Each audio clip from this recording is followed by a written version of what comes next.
You will not have great thoughts about the love of Christ, but when you see that your sins are many and that Christ forgives you, you will begin to see the extent of his love. That is how it works. Just ask then, are you awake to the extent of your own sin? Because I want you to know more of Christ's love. The last question is simply this: are you enjoying the love of Christ who forgives? Please understand this, that forgiveness is a gift of Christ's love. It is never a legal process. It is a gift of love. Tuesday of this week, flew back from a few days with my parents in Scotland. And of course, re-entering the country always means going through passport control.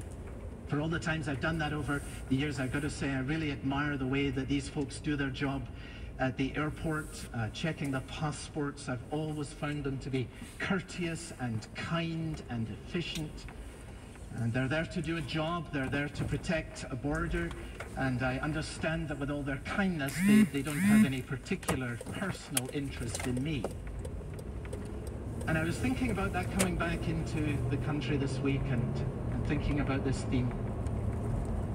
Listen, if you are a person who believes that Jesus died and rose and that he forgives sins and that he opens the gates of heaven, but that you do not really deeply feel that he loves you,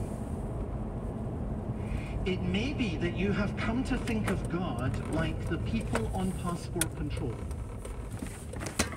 That he's there with a kind of heavenly stamp, and that he's letting the right people in, and he's keeping the wrong people out, and he's protecting the border, and he's upholding the law. I'll tell you, if that is how you think of God, you will never feel that he loves you.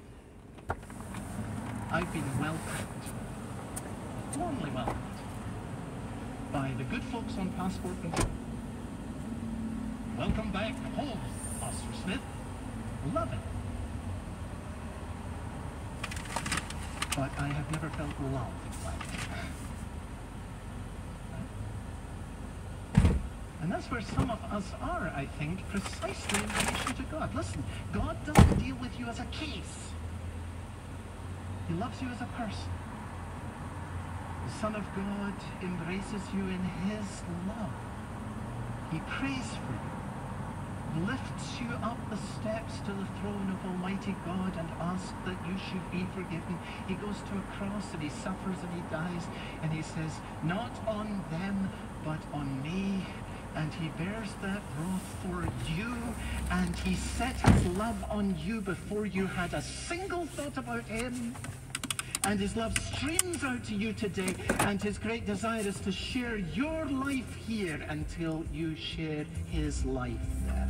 Are you beginning to see the extent of his love?